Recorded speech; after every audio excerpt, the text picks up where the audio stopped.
Welcome to the Sencast. My name is Dale Pickles. I'm the host of the Sencast and the managing director of B Squared.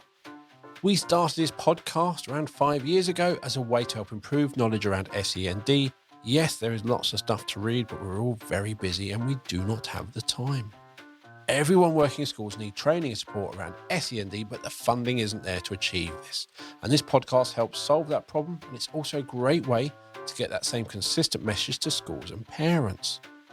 In this episode, we're discussing supporting colour blindness, and my guest this week is Marie Difolco, an author and volunteer for the Colourblind Awareness Organisation. Marie provides training and workshops for both the education and business sectors on supporting colour blindness and the importance of accessible colour. The Sencast is created and produced by us here at B Squared, and I normally mention our assessment software on this podcast, but this time I'm talking about Eversense, our evidence and parental communication system. Eversense feels like social media, so it's extremely easy to understand and use. It is extremely secure. It's a safe place to share evidence of learning with parents or external professionals. It's also a great way to capture pupil voice or use as your homeschool diary or reading diary. Visit the B Square website to find out more about Eversense or click on the meeting link in the show notes to book a meeting with me so I can take you through Eversense. Now, let's get on with the podcast.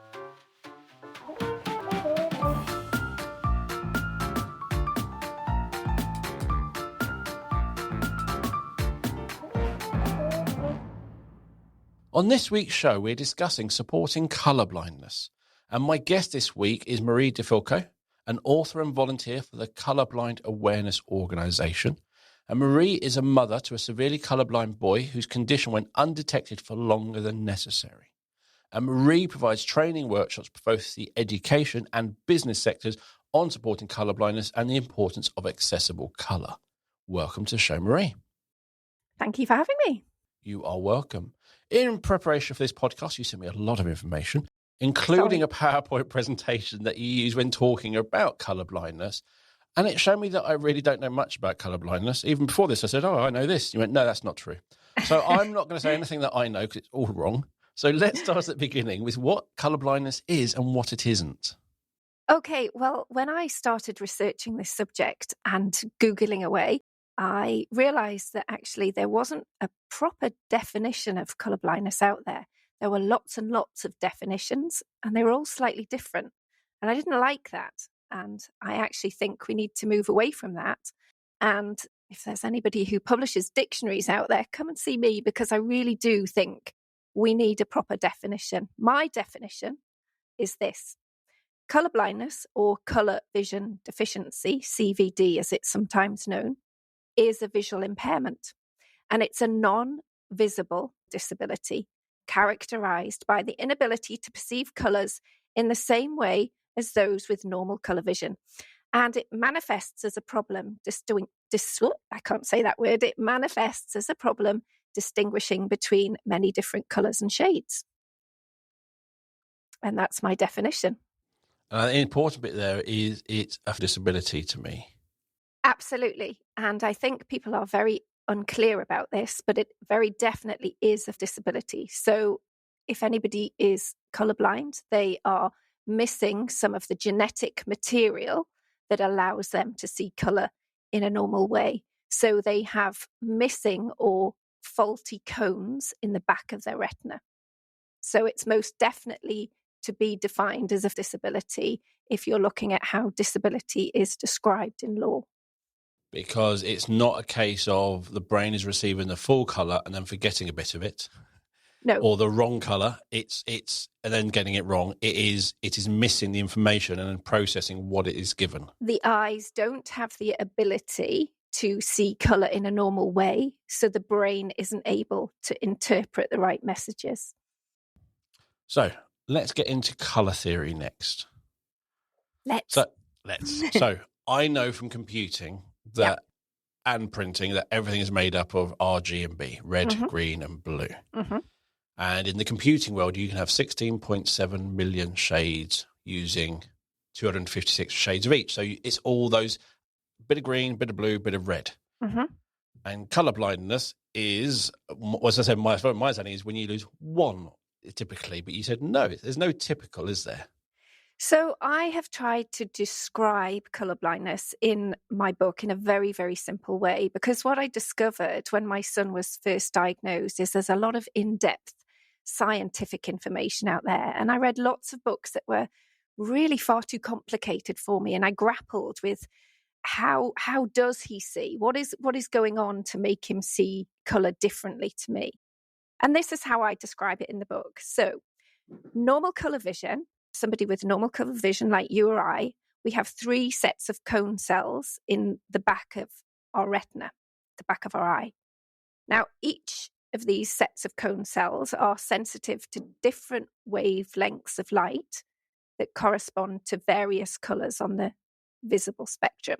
So we have long waves that correspond to shades of red, medium waves that associate with shades of green light, and short waves that associate with shades of blue.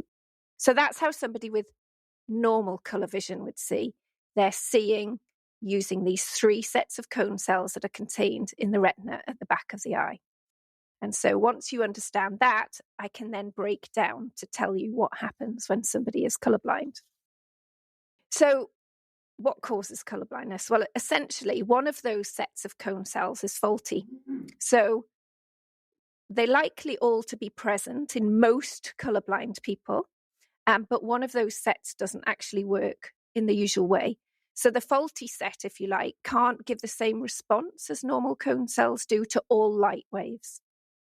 So, for example, the green set of cone cells in a colourblind person, they may not have as many. So the signals for those green colours are broken up, if you like. So they have some green cone cells, but not the full amount. So they don't see colour in a normal way. And I'll describe that a little bit more in a minute. Now, some colourblind people like my son are described as dichromats. Now, what that basically means is they've got a whole set of cone cells missing altogether. And my son doesn't have any red cone cells at all. And there's a kind of technical scientific name for that. He's called a protanope. So when he looks at anything, only his green cones are working and his blue cones. And I can explain a little bit more about what that means in a moment. But essentially, he doesn't see very differently from the majority of colourblind people. So what I want to do first is explode one of the massive, massive myths about colourblindness, because you've probably heard the term red-green colourblindness. And what that makes a lot of people think is that colourblind people just can't tell the difference between red and green. And that's absolutely not true, despite the fact that the law actually says that, which we'll get onto in a moment. So red-green colourblindness, you probably heard of, does not mean colourblind people just can't tell the difference between red and green. What it actually means, now you understand a little bit more about cone cells, is they are the cone cell sets that are most likely to be affected in a colourblind person. So if a person is colourblind, they are likely to have problems with their red cone cells or their green cone cells, and those sets of cone cells are either faulty or missing altogether, as they are in my son. But anybody with red-green colour blindness problems or missing red and green cone cells pretty much sees the world in a very similar way. Now, how they see it, how I describe it, is their world looks very khaki green, murky, those kind of camouflage colours, where only blues and yellows stand out. And they see blues and yellows pretty much in a similar way to you or I, but they can confuse blues and yellows with other colours, which I'll get onto in a moment. But the reason they can see the blues and the yellows is because their blue cone cell set is unaffected. So people can, who are colourblind, have problems with their blue cone cells, but it's very rare. And that's a very rare condition called tritonoma or tritonopia. So actually, colourblindness is a spectrum, if you like, where there are different types and severities. So if the red cone cells are affected, we're going from protonomaly, they're very difficult scientific words, these, protonomaly to protonopia. So protonomaly, some problems with the red cone cells, some might be missing, right through to protanopia, where there's no functioning red cone cells, like my son. So protanomaly to protanopia, problems with the red cones. Deuteranomaly to deuteranopia, problems with the green cones or missing green cones. And then tritanomaly to tritanopia, problems with the blue cones. Very rare. So most colourblind people have problems with the red or green cones, which is why you've heard the term red-green colour blindness, or they might have missing cones altogether. So it's a spectrum. So some people who are colourblind have milder colour loss than others, but they're not seeing, this is the essential part, they don't see any colours in a normal way, in a usual way. So anyone with any type of colour blindness, red-green colour blindness, does not see colour in a normal way at all. Would they see, if there was a pure blue, one pure blue light, would that be the right colour? But most things have a little bit of red and a little bit of green, which is why generally everything is wrong. Yes. Not different, sorry. So first of all, let me tell you that most people who are colourblind, the majority of colourblind people, will have what they call deuteranomaly. So problems with the green cones. So they've got 3 sets, but the green cones don't function properly. However, yeah, you're correct. They don't see any colours in a normal way, but they will actually see a pure blue. Now, whether they're seeing it exactly as a pure blue that we see is another matter, because there might be a slight element of red in that. So they might be seeing it slightly differently.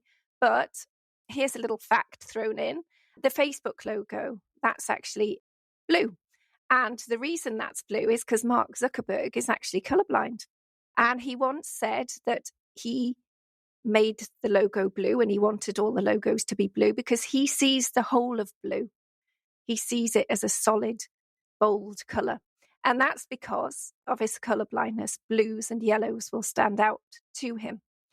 But here's the thing, and here's how I try to describe it to people when I really break it down. He will, like most colourblind people, confuse blues sometimes with purples. So colourblind people have never seen the colour purple. They don't understand the colour purple. Now, they might actually point something out and say it's purple, and we'll come on to that in a minute. And that's because they have strategies and coping strategies, but they can't see the colour purple. Now, if you go back to the classroom, imagine you're a child and you're asked to make some purple paint.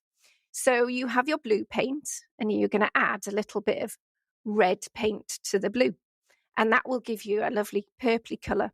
But if you think about my son, and he's a protanope, he has no red to add to that.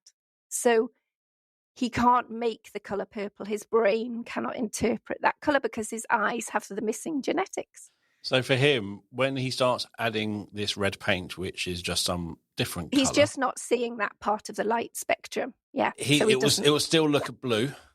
Yes, so that's and why. And then at some point it will go not blue. He's looking at purple, and he sees it how we would see blue, because he essentially can't see the red part of it. And that's the same because the red cone cells and the green cone cells sit pretty close together. Whether somebody is red blind or green blind, they won't be able to interpret, if you like, any colour with red or green elements to that colour. Yeah. So it will look blue until the moment so it go from blue to purple, but he'll still see it as blue. And as it gets really close to red, it will suddenly stop being blue to him. And then he's gone too far. Yes. And it's all about how the light spectrum, it's really technical and complicated, isn't it? And I think that's why it was so important for me in this book to try to break down that science and talk about it in quite an unscientific way. Because as a parent and probably as a teacher, you haven't got time to take in and absorb all this very complex information about how the eyes work. And to be quite honest, I didn't want to do that. So when I was reading all of these books, I was thinking, great, fine, okay, I kind of get this now. He's got missing cone cells, therefore he doesn't see colours properly. I can see pictures to see how he does see the world. But what does that mean? What does that mean for him? What impact is that going to have on his life? What does that mean for him at school? What does that mean for him outside of school? So great, I now understand a little bit about how he sees, but I don't really understand how it's going to impact him. And that's what I need to know, and that's what his teachers need to know. And I realized there was very, very little information out there on the impact of colour blindness. So I went on a journey, essentially, to find out about how colour blindness would impact somebody's life. Now, really, since about 2009, these simulators where you see these pictures that I pump out and you can see on the Colourblind Awareness Organisation website that I've volunteered for many years, we put pictures out. And you'll see a picture on one side of the screen that is normal colour vision, and then we'll have a simulated picture on the right side of the screen. And we simulate how a colourblind person sees. Now, of course, they are simulations, but these simulators can emulate how eyes work. So my boss won't mind me telling you that he's actually colourblind. And when I show him these pictures, and we usually use deuteranopia as a simulator because most people have problems with their green cones, I will show him these two photographs that are very different to us, but he can't tell the difference. So if he's looking at a red Santa Claus, for example, the left side of the screen, which is normal colour vision, looks the same side as the right. So he's not seeing that red in the usual way. Now, there will be nuances if you show people those normal colour vision pictures against the simulation ones. And that's because no two colourblind people see in exactly the same way. And actually, no two people with normal vision see quite in the same way. And that's why sometimes we have little arguments about, no, that looks purple. No, it looks blue to me. I think that looks brown. No, it looks green. And colour very much depends on where you are looking at the colour. So, for example, if you're looking at a beautiful green field, this is somebody with normal colour vision, on a gorgeous sunny day, you might describe that grass as like a bright, vibrant yellow-green because the sun's shining on it and it looks beautiful. Now, if the clouds come across the field and it goes dark and sort of the sky looks threatening, you'll notice the shade that you're looking at of the grass turns to like a deep, dark green. And that is because colour is light reflected into the brain, if you like. And colours change depending on the situation they're in. So the grass will look different on a sunny day to it does on a dark, threatening, cloudy day. But your brain's interpreting both shades as green. In a colourblind person, they just can't see as many changes in shades, if you like. So a colourblind person will know the grass is green because they've been told all their life the grass is green, the sky's blue, Santa Claus wears red. So this is how sometimes it's difficult for those of us with normal colour vision to really understand how a colourblind person is affected by this, because you kind of think on the face of it, well, hang on a minute, if he knows Santa Claus is wearing red, how on earth does it matter? If he knows the traffic light's red, because the top one is red, why would it even matter?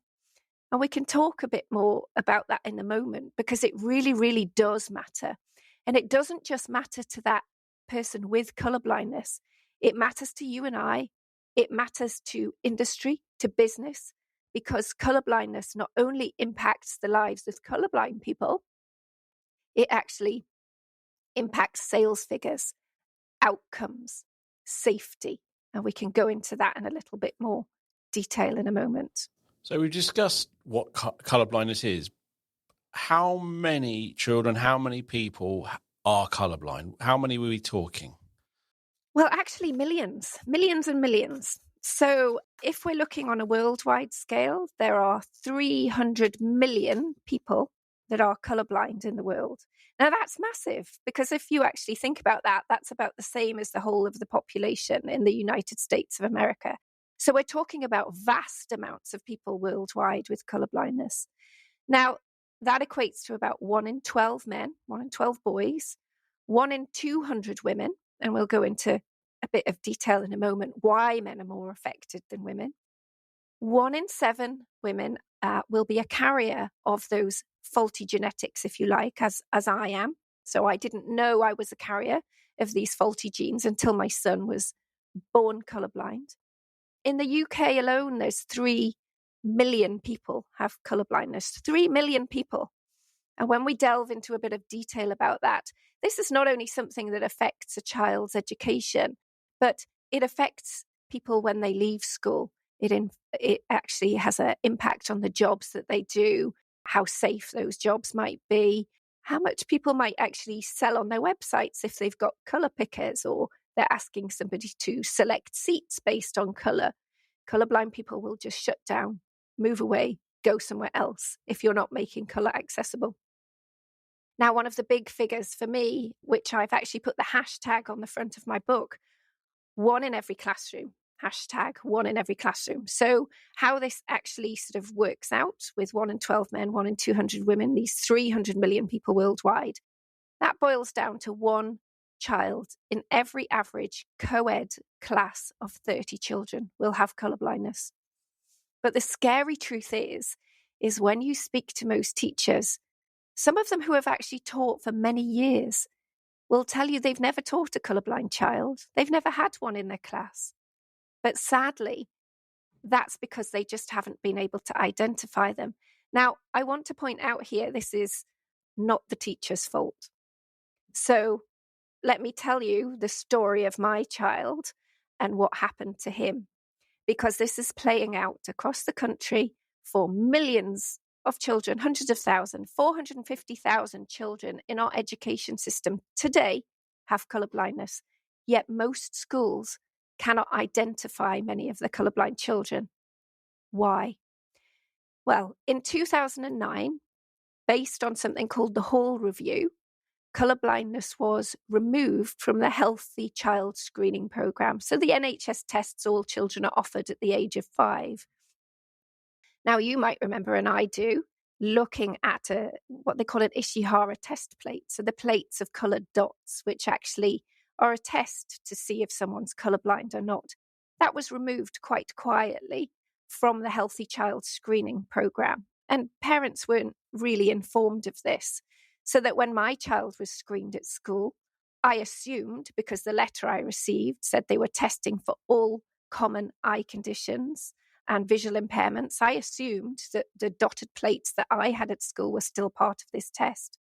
They were removed in 2009, and they were removed actually based on faulty and outdated information. So we're actually basing our child's current education on research that was done. A cohort of people were studied who were born in 1958. Now, imagine if you were born in 1958 and you went to school in the mid-60s. Imagine what a classroom looked like then. Now, it's probably fair to say that then perhaps colour blindness could go under the radar a little bit, because it was blackboards, white chalk, paper, black ink. There wasn't a lot of colour in the classroom in those days. Yet we're still relying on that outdated research now that actually was part of the Hall Review. So the Hall Review looked at data that was really outdated and actually incorrect, because at the time there was actually information out there. And this is all in my book, but there was information at the time saying colour blindness very definitely did have an effect on a child's education. And there's also lots of new research in the book by Newcastle University and various other professors to say that absolutely colour blindness will have a huge impact on a child's education if it's not identified early and it's not supported.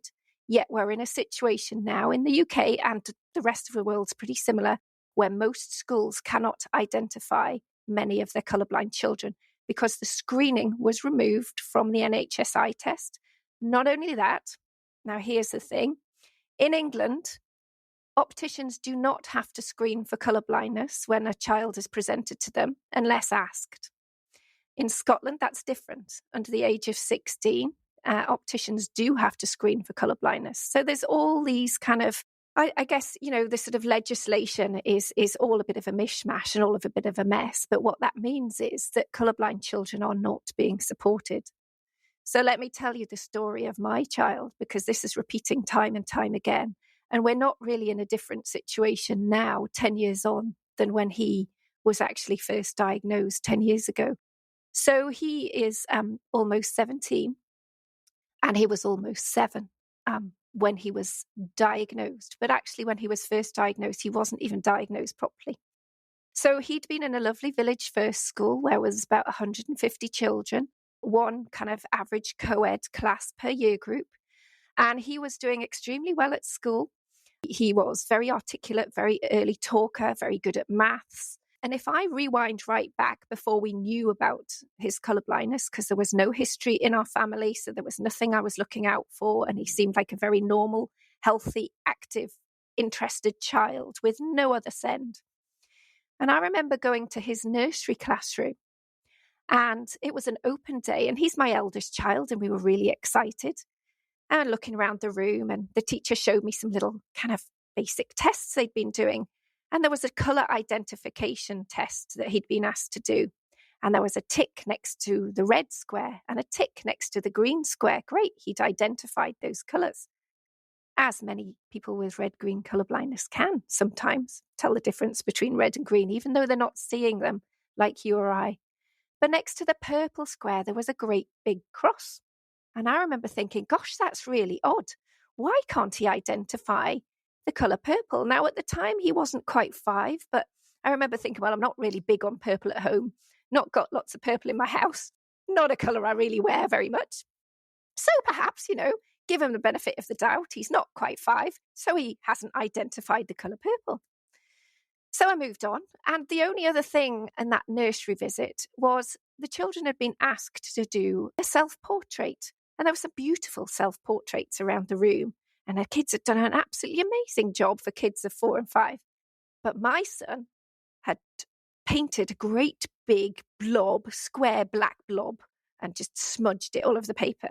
So the teacher and I basically laughed and thought, oh, that's really odd, isn't it? Perhaps art's just not his thing. But actually, he was probably a bit disorientated with the colours and not quite getting the task, didn't want to do the task, too challenging for him. But anyway, we moved on from that day and on we trundled.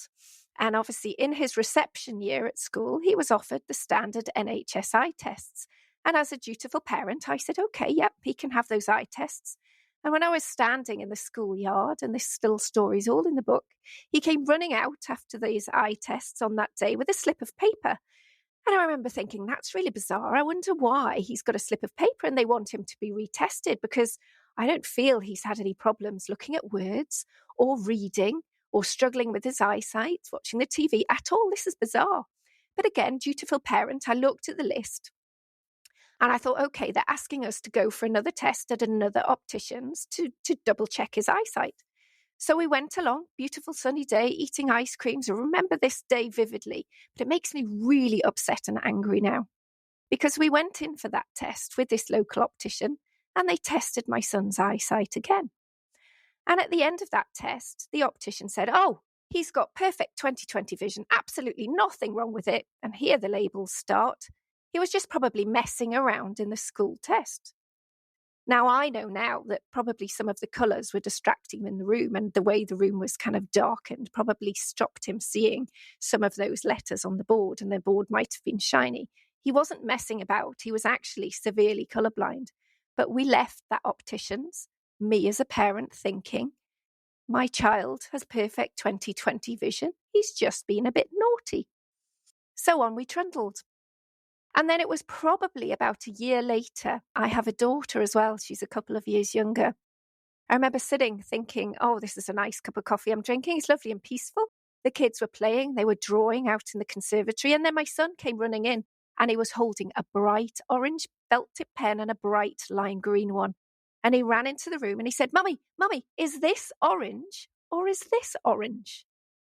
Well, you can imagine my horror. I just went, oh, I didn't handle it well at all as a parent. And I was like, oh my goodness, you must be colourblind. Oh my goodness, what? You can't tell those colours apart. And I was shrieking at him. And the poor little mite said to me, Mummy, don't worry. I'm not blind. I can see. And I had to explain to him, I knew he could see, but it was perhaps just colours that he wasn't seeing properly. So I took him along to my own optician. After looking at some Ishihara test plates online, flicking through them, and his little sister was shouting the numbers, and he couldn't see these numbers on these test plates. So before I even took him to my optician, I knew he was colourblind, but there was part of me, as I guess a parent does, and I really tried to address this in the book. I suddenly was grieving because I'd seen some of these pictures online about how colourblind people see. And it was really haunting me that my child sees differently to me. And my child had seen differently to me since he was born. And I didn't know this. And that racks you with guilt as a parent. So I took him to my optician. I said, please, can you test this child for colour blindness? I don't know how this has happened because he's had a couple of eye tests, but he seems to be colourblind. So my optician tested him with the Ishihara test plates.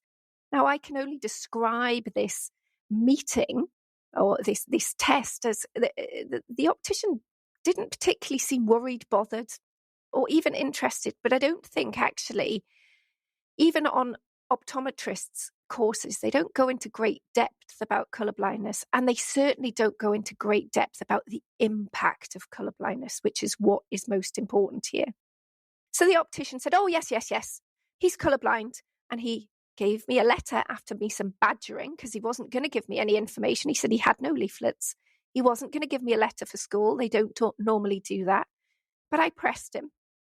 And he wrote a letter saying that my son had a deuteranomalous colour vision deficiency. And, you know, he might have a few problems, but he kind of said it wouldn't really matter.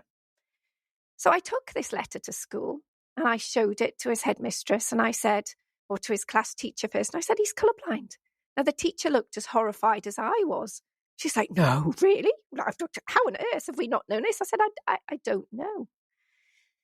Anyway, I said, I've been in touch with the Colourblind Awareness Organisation, and an amazing lady called Catherine Albany Ward set up the Colourblind Awareness Organisation a couple of years previously to this all happening with my son, because her own young son had been in a very similar situation.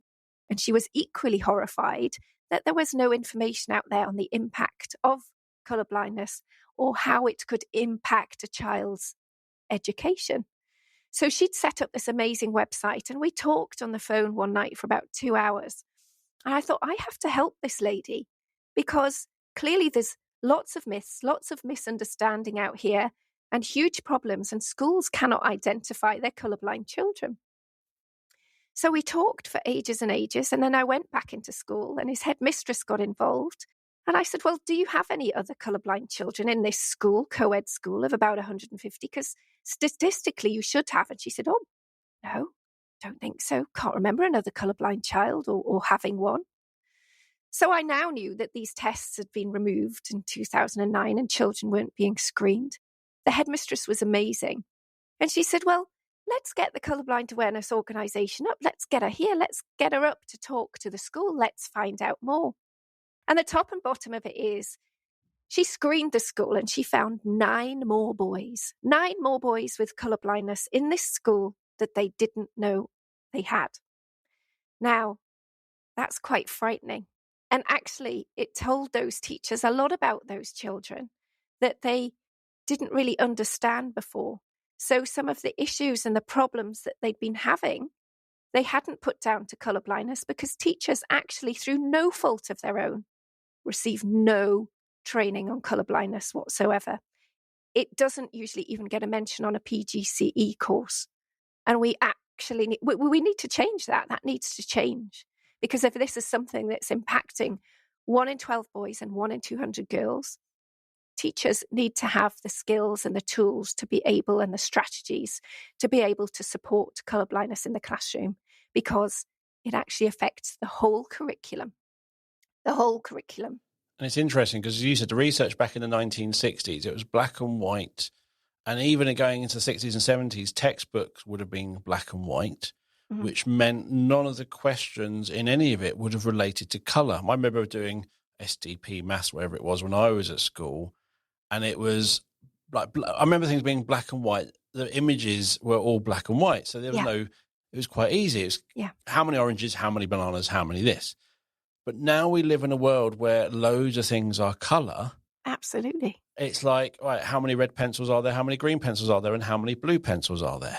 Yeah. And not only that, I mean, if you go into a sort of primary school, average primary school classroom now, It's just like a wash of colour. It's a burst of primary colours and lots of colours. And colour is used, if you think about colour by number tasks, sorting in the very early years, sorting things by colour, primary kind of maths questions based around colour. And children now actually use computers a lot, and teachers don't even use blackboards. They use dry whiteboards and they use colour. Colour is everywhere.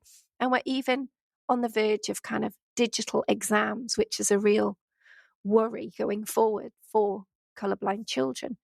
But yes, colour is used hugely now across education and in life. And yet the research that is being relied upon and the reason the screening was removed is based on very, very outdated data and research. And that absolutely needs to change because colour is everywhere and it does affect a child's education. Now, what I want to be really, really sort of quick to say is, look, colour is an amazing tool for those that see it in a normal way. And I would never advocate for removing colour from the curriculum or not using it. Absolutely not. My daughter uses it. I use it. It's a very, very useful tool for conveying information. But colourblind people need that information presented to them in another way because they don't see colour in a normal way. So if we're talking about sort of easy strategies, and I go into these in the book in detail across kind of every lesson in the curriculum, but just as a sort of a very basic strategy, and the one thing I'd like people to take away from this podcast, one sentence: never, ever use colour alone to convey information. Always use a secondary label, a number, a symbol, a letter, or maybe some pattern, hatching, that kind of thing as well. Now, what's really, really sad and difficult situation is teachers aren't supported here. Now, there's also lots of colourblind teachers themselves. Let's not forget that. They're not being supported in their job. But teachers aren't trained to support colourblindness, and manufacturers of lots of educational resources do not have to make them accessible at source. So that makes the teacher's life more difficult. If things are made accessible at source, for example, pencils and pens and art resources, paints, if they're labelled with their simple colour names when they're manufactured, that makes the teacher's life easier because they don't have to apply those labels.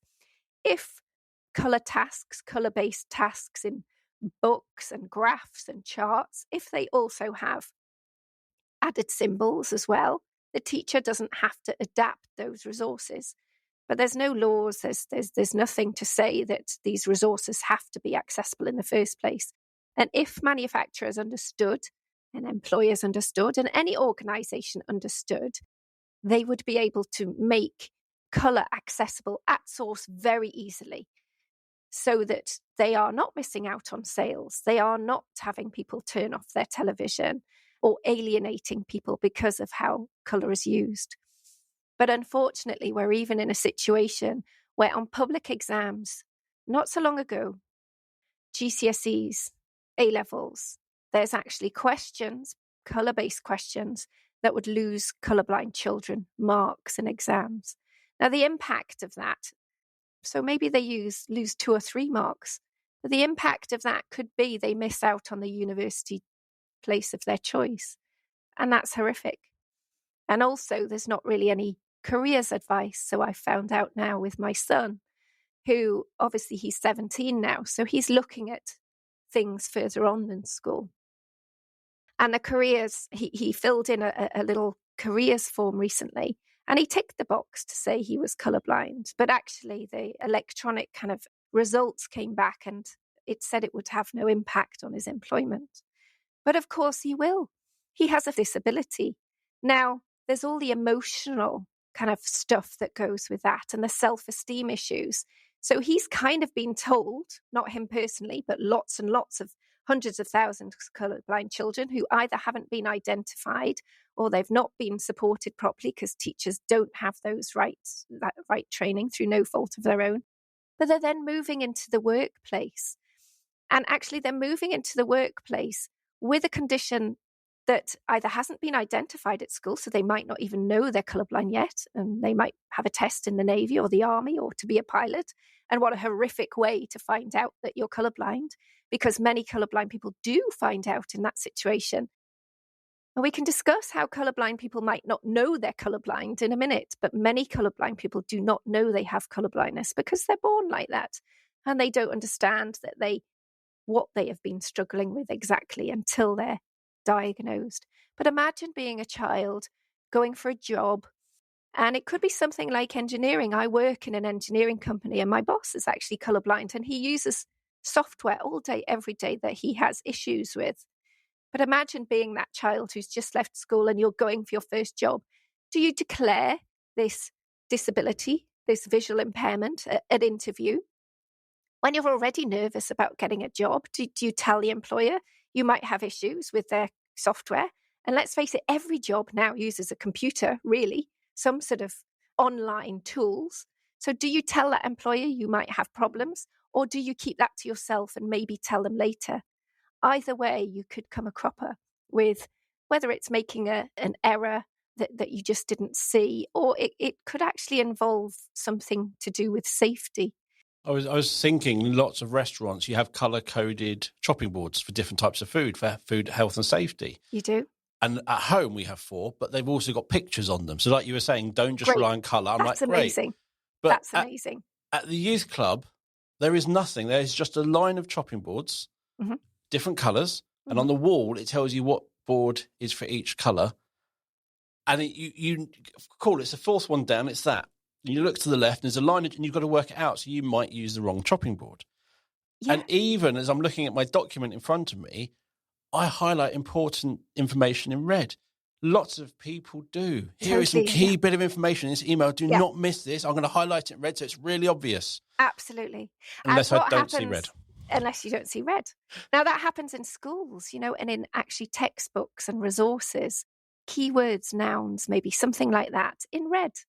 Now, that's not going to stand out to somebody with colour blindness. So it's easy to kind of get around that, underline it, circle it as well, something like that, a secondary indicator, so that the colourblind person does not miss that key piece of information. Now, here's the thing. I think it's lots of tiny little bits of information across a colourblind person's life that they just miss, that it just passes them by. But what is that accumulative effect going to have on them? Does it mean, for example, that they don't choose geography because there's lots of colour used in geography, charts and graphs and that kind of thing? So they might not choose that subject. Medicine, for example, chemistry. How do you detect the colour of a changing flame, perhaps? How do you look at a pH chart when you don't see it in the same way?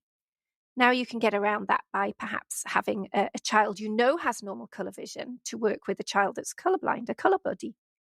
So there are all sorts of little workarounds that will make it much easier for a colourblind child to be supported, because we don't want to put children off subjects, especially subjects like chemistry, physics, maths. I know, because I work in engineering, we're vastly short of engineers. So we don't want to put people off coming into this industry by putting them off subjects at an early age. Now, here's something else that is kind of shocking, really. If you think about it, 1 in 12 boys are colourblind and 1 in 200 girls. So yes, actually, let's explode that myth, because lots of people think girls can't be colourblind. They can. And I go into detail. You can see in the book and on the Colourblind Awareness website, you can see the inheritance patterns. So colourblindness is actually carried within the 23rd chromosome pair, the X part. So I'm not going to get all scientific on you here, but that's basically how there are more boys, more males with colourblindness than there are girls. But let's think about that. Think about that in terms of the world. Think about that in terms of school.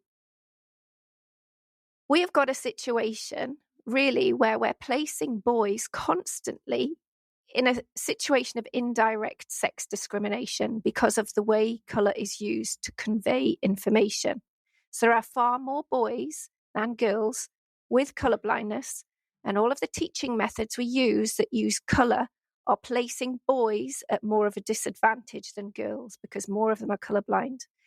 Now, I think we also know that across the curriculum, boys underperform, girls outperform boys across all areas of the curriculum, should I say. Now, nobody's looking at colour blindness. Boys are 16 times more likely to be colourblind than girls. Yet this doesn't seem to feature when people are looking at gender attainment statistics and that kind of thing.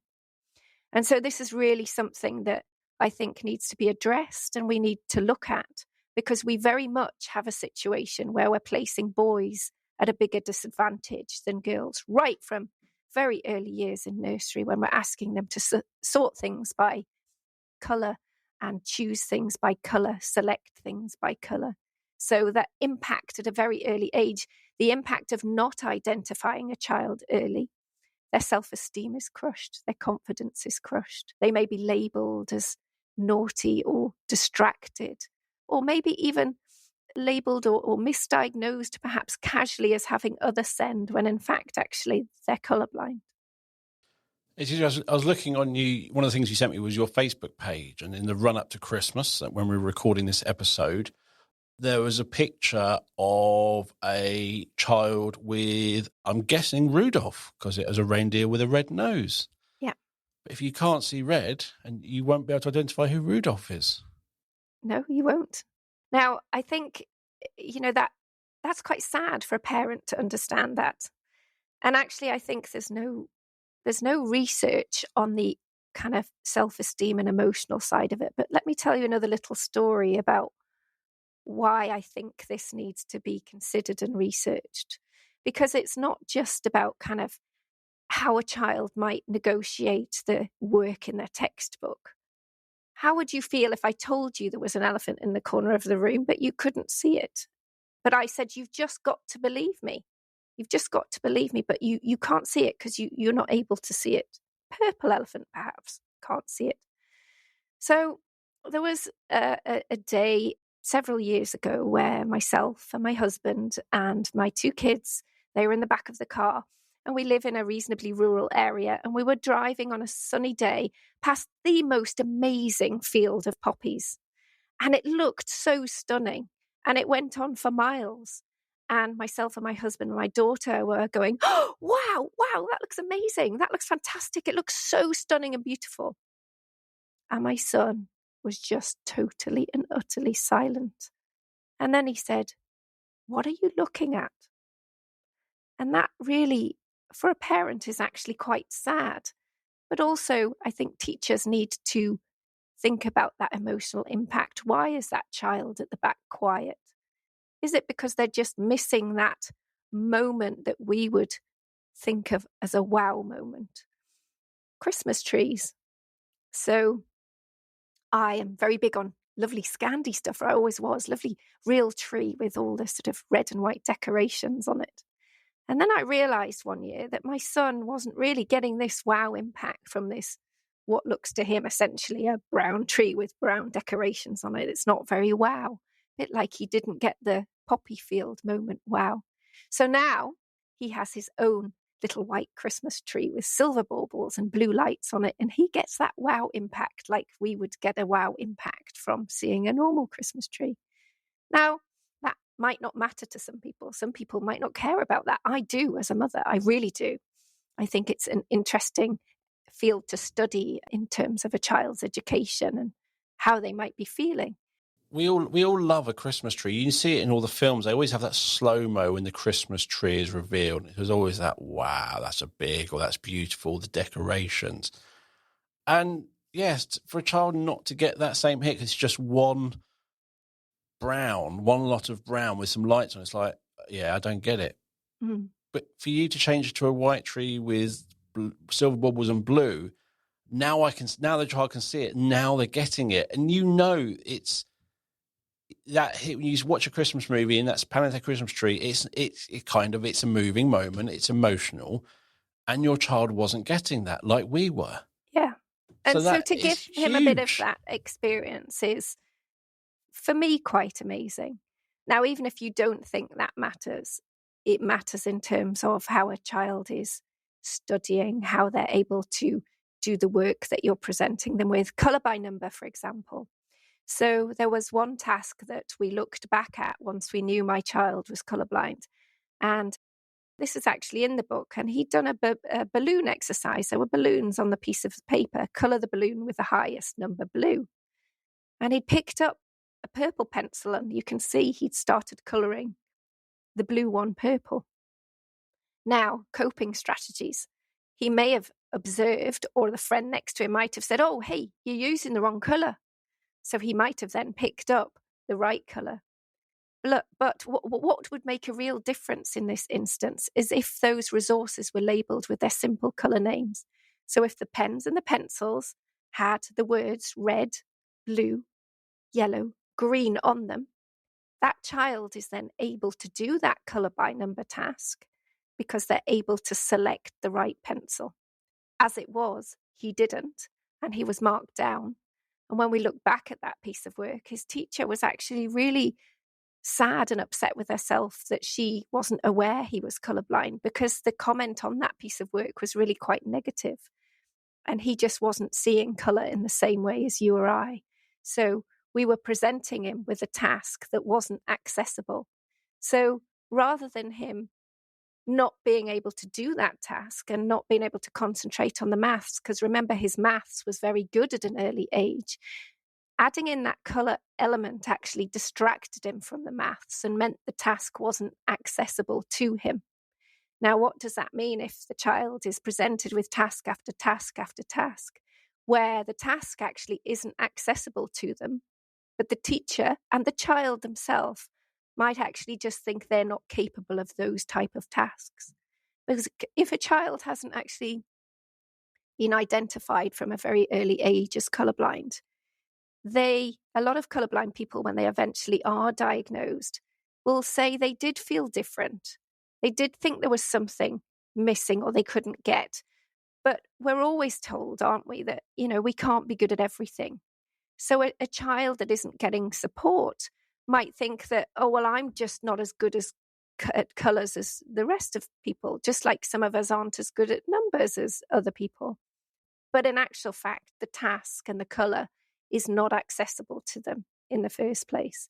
Now, there's no reason why a colourblind child can't work at the same level as the rest of us if the colour tasks are presented to them in the right way. So there's nothing stopping a colourblind child, but if there's a colour element as part of the learning, that's creating a huge barrier to their learning. Now, that's not just in lessons that you might think of, like sort of maths, maybe art even. We've just discussed kind of chemistry and physics. But think about sport and think about watching sport. My son absolutely loves football. And colour needs to be accessible in sport. How? Why? Well, imagine if you've got a team playing in blue and purple, or you've got a team playing in a shade of sort of red and green. You're making the watching and the playing of that sport unaccessible for a colourblind person. They can't access or enjoy that sport in the same way.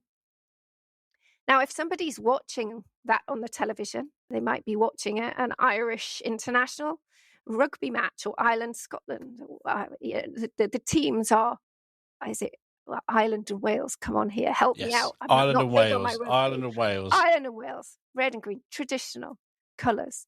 Now, some colourblind people might tell you that they can tell those kits apart, but we know that they cannot tell them as well apart as they could, for example, blue and white.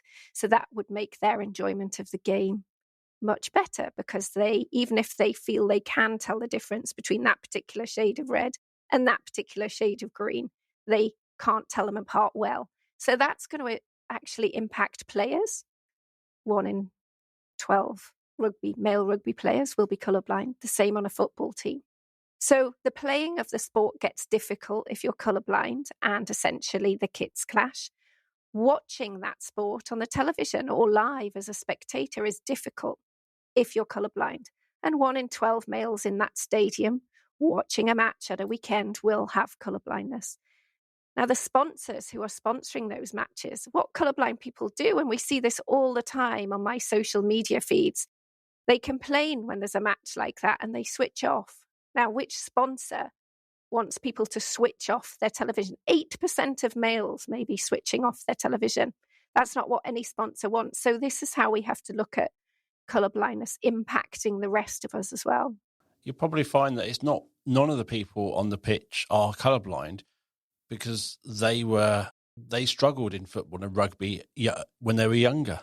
So those who are colourblind may not be on the pitch. And again, those who are colourblind were watching it going, this is a bit confusing. I'm not enjoying this. So you almost, colourblind people may already be disinterested in that sport because they don't get the same enjoyment as others, similar to the Christmas tree. So it's, as you say, it's a much bigger impact. That there's lots of things they're not accessing due to their colour blindness that actually they're not involving in so many activities.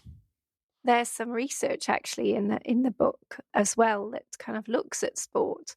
And obviously, if a child is put off a sport at an early age, which we don't want children to be put off sport, but can you imagine being a little boy on a team where you maybe make a pass to the wrong person, somebody on the other team? You can imagine that kind of like bullying and that low level kind of chastising of you're stupid, you're daft, oh, you didn't see him, oh, you're an idiot. That's enough to put a child off sport, and we don't want to put children off sport. Now, we know that there are professional sports people out there who are colourblind. Some of them are perhaps worried about speaking up. I think a lot of colourblind people are worried about speaking up because they're often scared that they will be seen as less capable at their job or the task that they are doing. So they might keep quiet because they don't want to bring that attention to themselves. They might think, well, I might be pushed out of the squad if I actually admit to this. Like we were saying before, I might not get the job if I admit to this. And we need to change that narrative. We must actually allow colourblind people to have a platform to talk about it. Now, it's a really difficult subject because my boss and I have had lots of kind of banter about it, really, because he is severely colourblind, but he's never, ever seen colour in a normal way, just like my son, because most people who have colour blindness are born with it. Now, I say most because, and here's another great big myth, people think you have to be born with it. You can, in fact, also acquire colour blindness, and you can acquire it. There's certain drugs for things like rheumatoid arthritis, or if you have a stroke or a brain injury, it can affect your colour vision. So people can acquire colour blindness as they get older, or perhaps through certain drugs or accidents, that kind of thing. Now, it's not the same. It's not quite the same. And it won't manifest in the same way. And they do have the benefit of once being able to see colour in a normal way. But if you're born colourblind and you've never, ever, ever seen red, purple, you've never seen colour in a normal way, it's a really difficult thing to get your head around. And I think colourblind people absolutely have coping strategies from a very, very early age. So I remember telling my son, when I was pushing him in the pushchair, look at the beautiful blue sky. Oh, isn't, the grass is green, the sky is blue, the post box is red. And so very quickly, a child, especially one like my son who has no other special educational needs, those coping strategies were to memorize those colour names. So yes, absolutely, he knows the sky's blue, he knows the grass is green, he knows the post box is red. But if you put him in a situation where that characteristic colour is part of a test, if you like, those coping strategies are going to fall down. So, for example, if you ask a very young child to create a scene of the garden, let's all paint today. And the colours aren't labelled. Now, of course, they know the grass is green. You've told them the grass is green. They know Daddy's car might be red on the drive. You've told them Daddy's car's red, and then you ask them to create this picture. Now, they might choose brown for the car. They might choose brown for the grass. They might actually make the leaves of the tree brown and the trunk green. Those characteristic colours, they're not actually able to put down on that paper in the same way as somebody with normal colour vision. So although it might kind of pass people by because they think, well, my child knows their colours, the child's actually learning those colours by association. So they're associating a red post box with the colour red.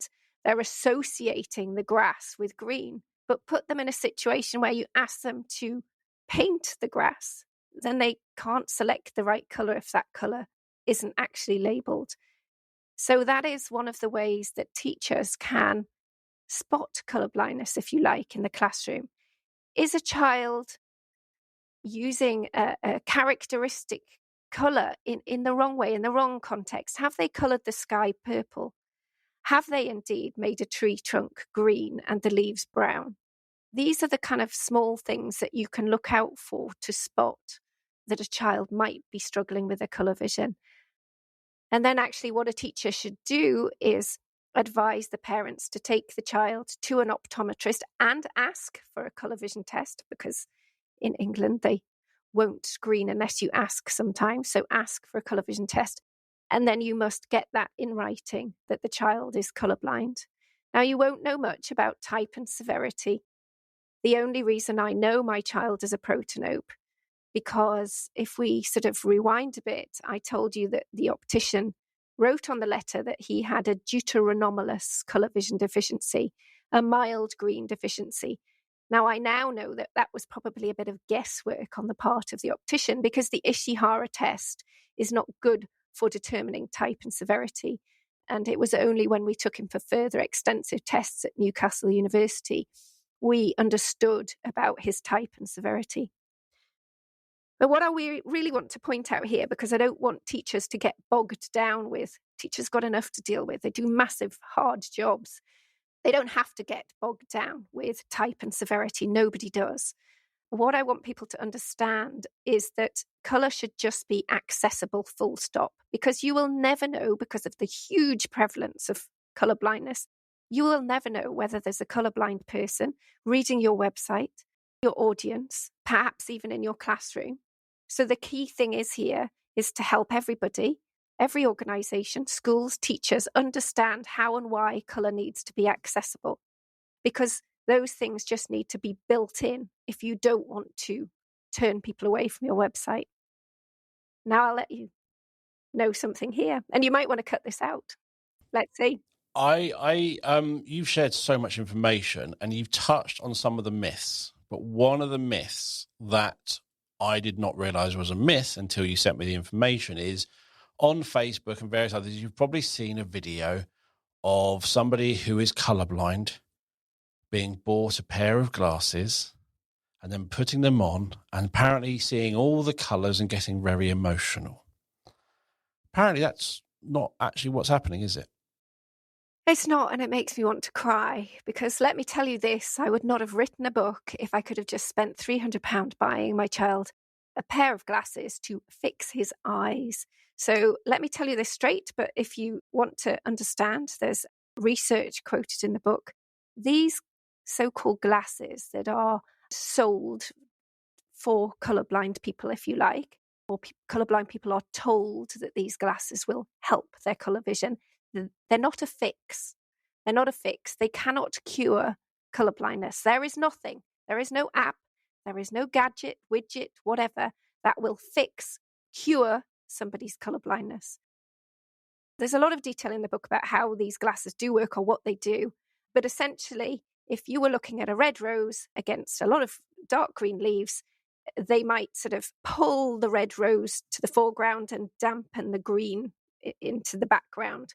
So, but it's not allowing a colourblind person to see red, because they have no genetic material to see the colour red that you and I actually see. It's just altering the colours that they do see. So they go, wow, oh my goodness, I can see that red rose now. No, they can't see the red rose. They're just seeing the colour they do see in a slightly different way. So the glasses may have some uses. And I think they were originally developed for surgeons to be able to pick out veins in surgery better. So they may help in certain tasks where you want to identify two colours, but they're certainly not for children in the classroom. They do not allow people to see colour in a normal way. They would allow you and I to see colour in a different way. If you put on rose-tinted glasses and look at a green field, you see a different shade of green to when you take them off. So these glasses are not a cure. The only cure one day will be a genetic one. And actually, it has been cured in monkeys. So some very clever scientists in America, Knights, they're called, you can Google, cured colour blindness in monkeys, but it's it's gene therapy. Now, this probably won't be available for humans for many, many, many years. And whether all colourblind people will want that cure or be eligible for it, I don't know. But because there's 300 million people worldwide, it's important that colour is accessible. But please know, if you're going to buy those glasses, considering buying those glasses, do your research. There is a fantastic investigative journalist out there who has put content out on YouTube telling you why these glasses aren't a cure. So by all means, try them, but make sure you can get your money back. And I think really if they did work, because there's 1 in 12 men are colorblind, you'd see them on the tube, on the train every day wearing these amazing glasses. So there's a lot of marketing hype and staged stuff out there about the glasses. No, they're not a cure. And I think I'm going to wrap it up there. This is one of the podcasts where I've hardly talked because you've given me so much information. I know, and I do. It's my mastermind subject, and I think. And you've beautifully moved it on as well. You weren't stuck in the same place. You moved it on through all the stuff you wanted to talk about, and I was going to ask you about. So I've had a day off. Thank you. Gosh, well, it is, I think it's nearly Christmas. I can see your lovely Christmas jumper, so we'll give you a day off. But I really want other people to join in this conversation. So I don't want to always do the talking, but I think it's something that we need to put out there because we do need to start these conversations because this is something that's having a huge impact in education and beyond education. That was a key word in my book because colour blindness doesn't stop when a child leaves school. And it's one of interesting is I'd love if you have children in your school with persistent disruptive behaviour is maybe do the screening with what are they called again? So the Ishihara test. Ishihara tests. Just do them. Or look out for those signs. Now, here's something you might want to cut out at the end. Okay, you might want to do this, but you might not. Let's see. So I looked at your website and there's some inaccessible colour on there. Just a little bit. Which one? I was thinking about that because we've gone for blue. I'm going, blue is going to be quite good. There's some, I think it's like is it a yellow background so with a very bright green on it? And actually that makes it quite difficult for most of us to read. So that's why making colour accessible actually helps everybody, not just those people that are colourblind. But the colour contrast there, just on a few words on your website, is not a good contrast. Just like you were sort of saying before, if a colourblind person looks at a red word highlighted, they're not getting that contrast.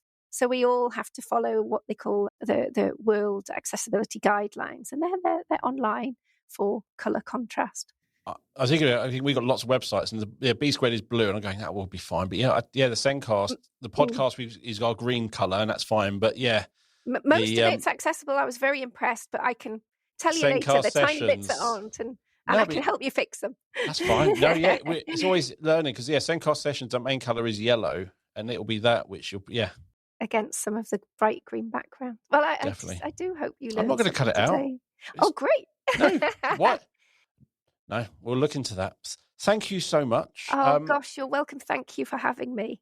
And you've shared loads of information, so loads of groups, loads of websites, the chromatic vision simulator, so you can see. Actually, that's one thing we didn't mention, but please go away, download it to your phone. Everybody can. It's a free app called CV Simulator, and you can walk around your classrooms and your homes, and you can see one half of the screen is normal colour vision, and the other half is colourblind simulation, and you can see exactly how a colourblind person sees the world, and it will help you audit your workplaces and your classrooms, and there's detail in the book about how exactly it does work, but it's fascinating.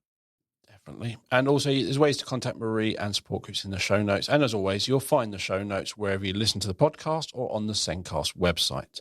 So thank you for listening to the show. If you haven't subscribed already, click on that subscribe button, and you can follow us on various social medias, on Twitter at The Zencast, on Facebook, The Zencast, on Instagram, The Zencast, on TikTok, The Zencast, and even Blue Sky coming soon. And if you are looking for a simple, secure way to capture and share evidence of learning, or a way to capture pupil voice, a way to celebrate and share achievements, or a simple, safe way to communicate with parents, you need to have a look at Eversense. Eversense is our evidence system that does so much more to help boost parental engagement. To find out more about Eversense, visit the B Squared website. You can also find out our online training, our CPD, read our blog, watch our webinars, and you'll find a link to the website and to book a meeting with me so I can take you through Eversense or answer any questions you have in the show notes. So thank you for listening. We'll be back next week with another episode of the Zencast. It is goodbye from me. And from me. Thank you for having me. You're welcome. Bye, everyone.